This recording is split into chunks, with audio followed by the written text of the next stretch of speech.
Arc welding, ये क्या है GMAW का प्रोसेस का फुल फॉर्म है।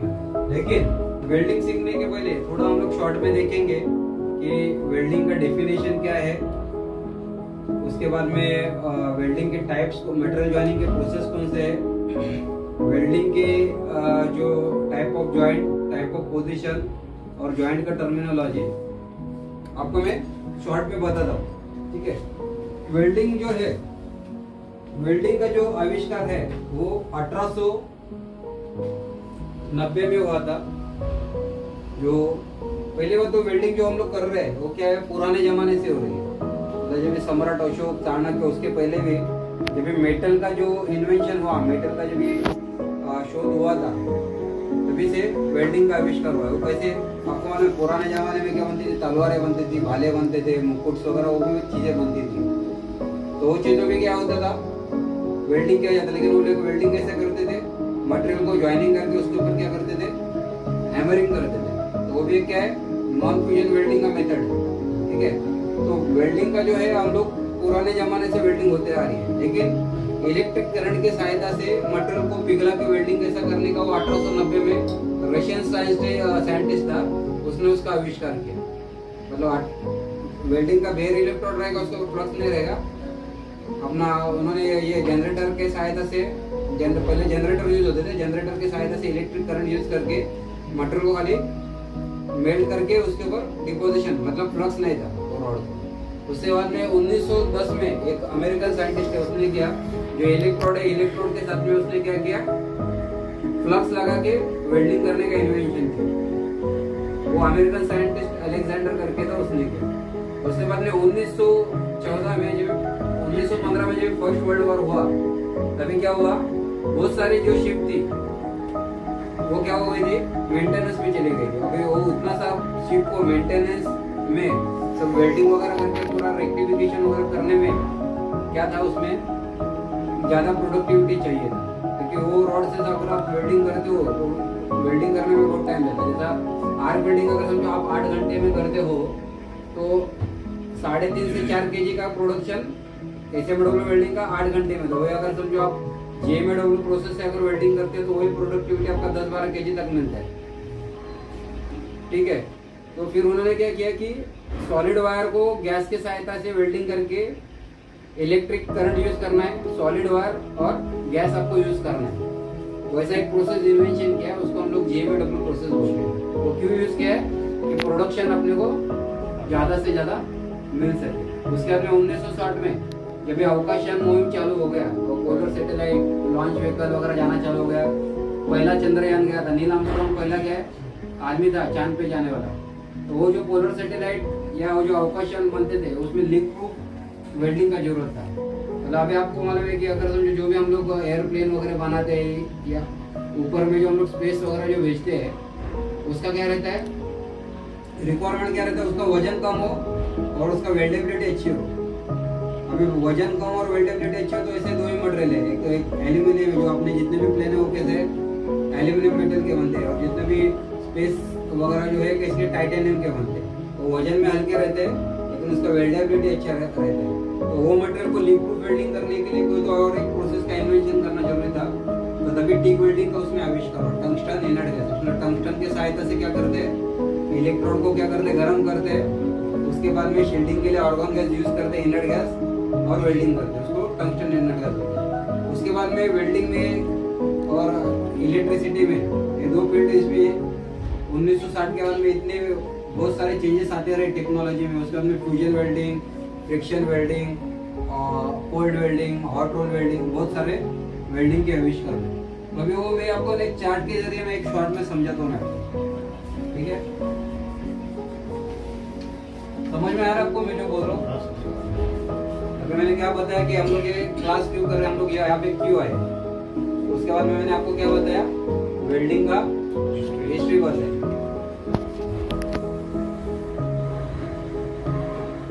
अभी मटेरियल ज्वाइनिंग का प्रोसेस हम लोग देखेंगे। मटेरियल ज्वाइनिंग प्रोसेस है पहले तो एक तो मैकेनिकल प्रोसेस है, बाद में थर्मल प्रोसेस है,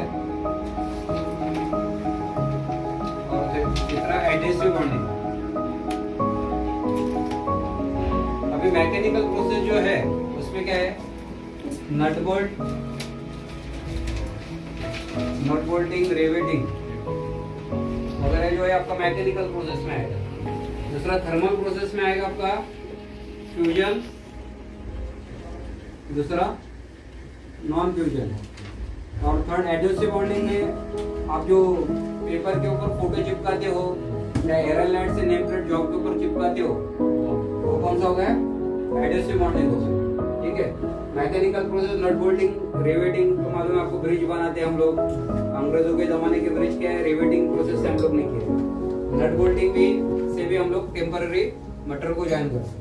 उसके बाद में फ्यूजन और नॉन फ्यूजन जो प्रोसेस है, नॉन फ्यूजन में आपका आएगा ये एक brazing,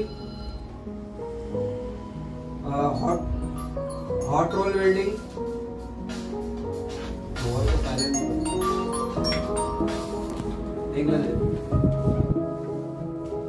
hot role welding, cold welding. Cold welding में मालूम है, रेलवे के इंजन जो है एक के ऊपर एक शीट डाल के उसको प्रेस करते हैं, कोल्ड वेल्डिंग प्रोसेस होता है। तो हॉट रोल वेल्डिंग में क्या, सीम को एक के ऊपर रख के उसमें से वोल्टेज जो है पास करते, करंट कम रहता है, वोल्टेज ज्यादा रह के उसमें रोलर के बीच में से पास करते हैं। जैसे पुराने मालूम है आपके पास में ड्रम थे और मेटल के रहते थे, उसको वैसे वेल्डिंग किया जाता था। ब्रेजिंग तो आपको मालूम है, ब्रेजिंग में हम लोग क्या करते हैं, ये जो आपका बेस मटेरियल है उसको क्या करते हैं, वेल्डिंग करते नहीं है, खाली फिलर वायर को मेल्ट करके उसको ये करते हैं, बेस मटेरियल आपका फ्यूज नहीं होता, इसीलिए वो नॉन फ्यूजन वेल्डिंग। तो सर फ्यूजन वेल्डिंग जो प्रोसेस है उसमें आपका इलेक्ट्रिक आर्क आएगा प्रोसेस, और केमिकल वेल्डिंग। केमिकल में आपका ऑक्सी एसिटिलीन जो हम लोग जो वेल्डिंग करते हैं वो गैरेज में वगैरह ज्यादा करके यूज होता है वो। और दूसरा इलेक्ट्रिक आर्क में आपका आएगा SMAW, GTAW, GMAW और SAW। SAW का मतलब है शेडेड मेटालिक आर्क वेल्डिंग, जो हम लोग इलेक्ट्रोड लेके इलेक्ट्रोड से जो वेल्डिंग करते हैं वो SMAW होता है। Gas tungsten arc welding, thick welding जो बोलते हैं, ऑर्गन वेल्डिंग हम लोग जो करते हैं वो ये हो गया। गैस मेटल आर्क वेल्डिंग वो अभी हम लोग सीख रहे हैं, अपना मेन टॉपिक आज का वही है। और दूसरा SAW सबमर्ज आर्क वेल्डिंग, उसमें फ्लक्स यूज करते हैं, ज्यादा हेवी थिकनेस का वेल्डिंग करना है तो SAW के वेल्डिंग से होता है। ठीक है। और केमिकल वेल्डिंग प्रोसेस में ऑक्सी एसिटिलीन जो है वो जो हम लोग वेल्डिंग करते हैं गैस वेल्डिंग, वो केमिकल में आएगा। ठीक है। तो ये आपका एक जनरल आपको एक आइडिया गया कि वेल्डिंग का हिस्ट्री और मटेरियल ज्वाइनिंग करने के प्रोसेसेस कौन से है। अभी हम लोग देखेंगे पोजीशन। ठीक है, अभी हम लोग ये आपको क्लियर हो गया। अभी वेल्डिंग का डेफिनेशन देखेंगे। वेल्डिंग डेफिनेशन, वेल्डिंग का डेफिनेशन क्या है आपको मैंने बताया था, कोई भी समान अथवा असमान धातुओं को इलेक्ट्रिक आर्क एनर्जी की सहायता से पिघलाए, अगर बगैर पिघलाए, यहाँ पे लिखा है फिलर वायर देके अथवा न देके मटेरियल को ज्वाइनिंग करने का जो प्रोसेस है उसे वेल्डिंग कहते हैं। मतलब कोई भी समान अथवा असमान धातुओं को इलेक्ट्रिक एनर्जी की सहायता से पिघलाए, अगर बगैर पिघलाए, मतलब कि अभी हम लोग इलेक्ट्रिक एनर्जी की सहायता से पिघला रहे, और पहले के जमाने में क्या होता था, बगैर पिघलाए वेल्डिंग होता था। उसके बाद में क्या दिया, फिलर वायर देके अथवा न देके। अभी हम लोग फिलर वायर देके भी वेल्डिंग करते हैं, ठीक वेल्डिंग में बिगर देके भी करते हैं, और पहले के जमाने में बगैर देके औष्णिक एनर्जी की सहायता से क्या करते थे, उसको वेल्डिंग करते थे। मतलब कोई भी, मतलब वो पूरा डेफिनेशन में बताया, मतलब पहले कैसा होता है और अभी कैसा हो रहा है। मतलब कोई भी समान अथवा असमान धातुओं को इलेक्ट्रिक एनर्जी की सहायता से पिघलाए, अगर बगैर पिघलाए, फिलर वायर देके अथवा बगैर दिए मटेरियल को ज्वाइनिंग करने का जो प्रोसेस है उसे हम लोग वेल्डिंग कहते हैं। ठीक है, समझ में आया सबको?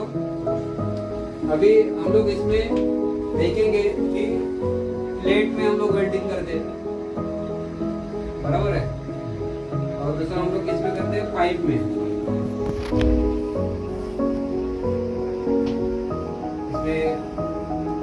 ग्रूव में रहता है और ये फिलेट रहता है, इसमें भी ग्रूव रहता है, फिलेट रहता है। अभी पहले हम लोग क्या देखेंगे, वेल्डिंग के टाइप ऑफ पोजीशन। वेल्डिंग का जो टाइप ऑफ पोजीशन जो है वो टाइप ऑफ ज्वाइंट,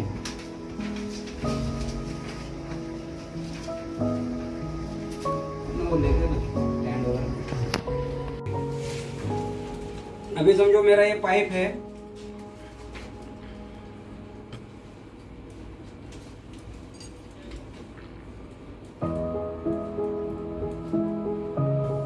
अगर ये पाइप में रोटेट हो रहा है, बराबर है, जैसा प्लेट में ग्रूव रहता है वैसे पाइप में भी ग्रूव है इसको, बराबर है, लेकिन पाइप का कैसा है, सर्कुलर राउंड रहता है, बराबर है।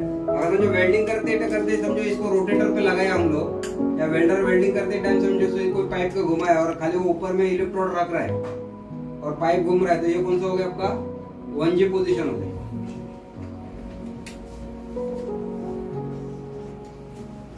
ठीक है, उसके बाद में समझो ये आपका पाइप है, पाइप को समझो आपने ऐसा सेटअप किया है और इसको आपने ऐसा रख के इसको घुमा रहे आप और इसके ऊपर में इलेक्ट्रोड रख के वो फिलेट मार रहा है, तो ये हो गया आपका 1F हो गया। वही अगर समझो हम लोग ने पाइप को सेटअप किया ऐसा और वेल्डर ऐसा पूरा एक्सेली घूम के अगर वेल्डिंग कर रहा है, तो ये हो गया आपका पाइप का 2F पोजीशन हो गया। ठीक है, अगर वही पाइप अगर समझो आपने ये पोजीशन पे ऐसा रखा है, वेल्डर खुद वेल्डिंग घूम के वेल्डिंग कर रहा है या पाइप रोटेट हो रहा है, तो ये आपको कौन सा पोजीशन हो गया 2G। उसके बाद में पाइप में 3G और 4G का पोजीशन रहता नहीं है पाइप में, उसके बाद में पोजीशन रहता है, अगर समझो ये पाइप आपको 180 डिग्री में अगर समझो अर्थ को पैरेलल है, तो ये हो गया आपका 5G पोजीशन हो गया, मतलब पाइप फिक्स रहेगा, वेल्डर घूम के वेल्डिंग करेगा। और दूसरा, अगर पाइप आपको 45 डिग्री में रखा हुआ है, जमीन को 45 डिग्री, तो ये हो गया आपका 6G पोजीशन। अगर हम यहाँ पे फिर हम लोग ने एक प्लेट लगाया और वेल्डर ऐसे ये पोजीशन में घूम के वेल्डिंग कर रहा है, तो ये हो गया 5F। और ये पाइप को समझो कोई प्लेट लगाया हम लोग ने और पाइप को घूम के फिलेट मार रहा है, तो हो गया आपका 6F। तो यहाँ पे पाइप में 3G 4G नहीं रहते, 5G और 6G रहते। 6G 5G कितना 180 डिग्री का पैरेलल एंगल है अर्थ को, और 6G 45 डिग्री का पैरेलल एंगल है।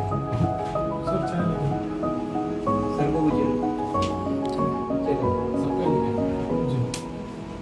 ठीक है, तो इधर तक आपको सब समझ में आ गया, इधर सब समझ के ले लो। अभी आप इसमें नोट डाउन करके रखो, मैं चाय के बाद में आगे कंटिन्यू करूँ। क्या कर रहा हूँ, जो मेन जो कीवर्ड्स है ना उसको पकड़ के आगे जा रहा हूँ, मतलब कम टाइम में मैं ज्यादा से कवर अप ज्यादा हो, लेकिन मैं ऐसा एज्यूम कर रहा हूँ कि मैं जो बता रहा हूँ आपको समझ में आ रहा है, तो बाउंस नहीं हो रहा है ना। वो टॉपिक पे आएंगे, लेकिन वो जो बेसिक जो मेथोडोलॉजी है मैं आपको बता दूं पहले।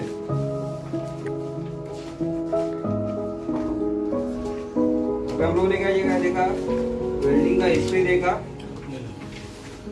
वेल्डिंग का हिस्ट्री के बाद में वेल्डिंग का definition, type of joint, type of position, और पाइप का और प्लेट का ग्रूव और फिलेट, वो सब हम लोगों ने देखा।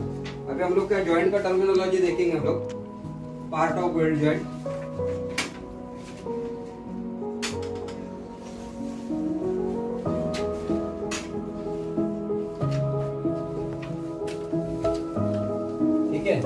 टोटल ग्रूव एंगल, और ये अगर खाली इसका ही आपको कहीं करना तो ये हो गया आपका बेवल एंगल होगा।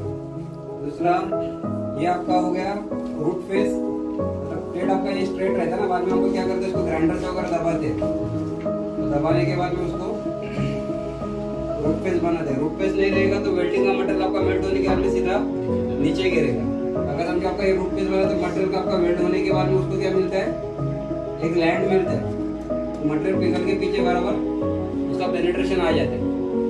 ठीक है, तो ये रूट गया, रूट फेस, ये आपका बेवल एंगल हो गया, ये हो गया आपका ग्रूव एंगल। ठीक है, उसके बाद में हम लोग फिलेट में भी देखेंगे, ये आपका फिलेट हम लोग जब भी मारते हैं 2 प्लेट लेते हैं वेल्डिंग करने के लिए, बराबर है।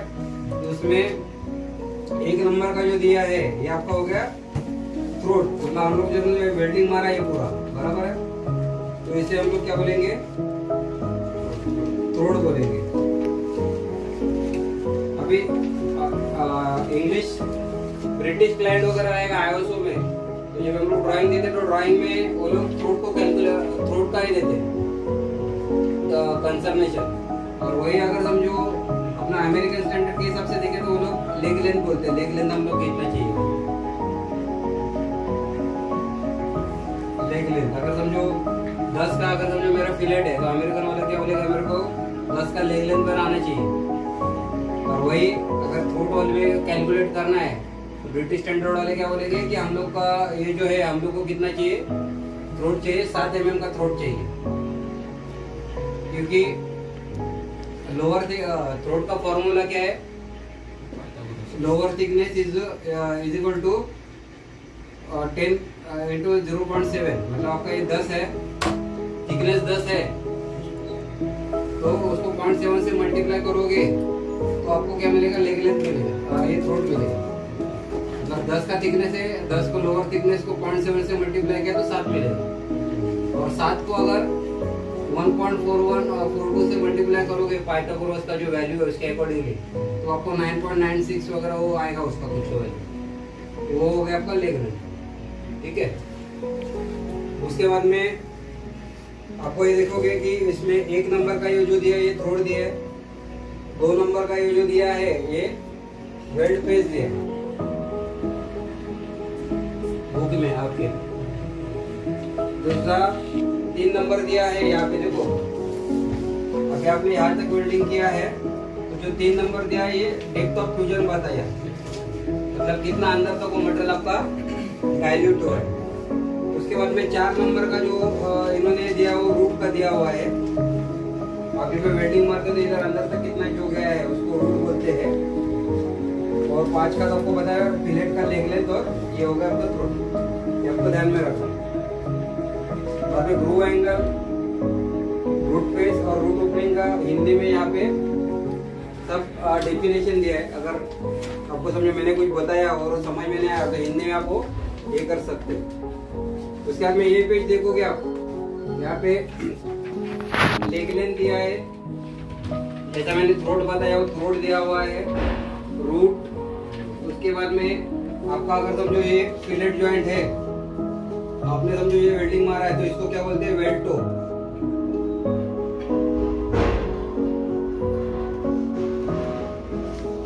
वेल्ड टो यहाँ पे लिखा हुआ है, इसको बोलेंगे वेल्ड फेस, वो भी यहाँ पे दिया हुआ है। ठीक है। और सेम आपका बट जॉइंट है, बट जॉइंट में भी आप जब भी वेल्डिंग करते हो, अगर समझो आपने पूरा यहाँ तक वेल्डिंग किया तो इसको भी क्या बोलेंगे हम लोग, वेल्ड थ्रोट। ठीक है। अभी उसके बाद में ये पैरामीटर का चार्ट है। अभी बहुत सारे वेल्डर्स का एक डाउट रहता है कि सर अगर समझो मेरा प्लेट का थिकनेस 2 mm का है, मेरा प्लेट का थिकनेस समझो 4 mm का है, 6 mm का है, 10 mm का है, 12 mm का, 20 mm का है, तो कितना करंट, कौन सा साइज का वायर लेना चाहिए, कितना वोल्टेज और कितना करंट और गैस का कितना फ्लो होना चाहिए, वो सब यहाँ पे लिखा हुआ है। अभी आप यहाँ पे गैस का फ्लो ज्यादा यूज कर रहे हैं, गैस का फ्लो आपका कम से कम यहाँ पे देखो, अभी आपका प्लेट का थिकनेस कितना है, 5 mm, तो आप ये 6 mm का आप ये पकड़ो। अभी समझो 8 mm का भी 0.8 का भी वायर पकड़ लेते हो तो चलेगा, 18 से 20 वोल्टेज रहना चाहिए, 100 से 120 तक आपका एम्पियर रहना चाहिए, और गैस का एलपीएम आपका जो है 10 तक रहना चाहिए। तो यहाँ पे प्लेट के मोटाई के हिसाब से अगर समझो आपके पास में 2 mm से लेकर 37 mm तक का भी अगर प्लेट आता है तो उसका पैरामीटर्स क्या होना चाहिए, यहाँ पे पूरा नोट डाउन किया हुआ। उसके बाद में आपका फिलर वायर का क्लासिफिकेशन,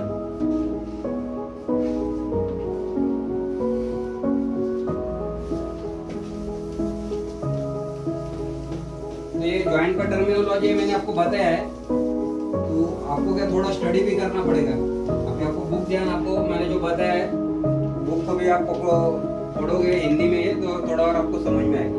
ठीक है, अभी इसका पैरामीटर्स के ऊपर हम लोग जाएंगे। उसके पहले हम लोग देखेंगे कि JMW जो है उसमें हम लोग क्या यूज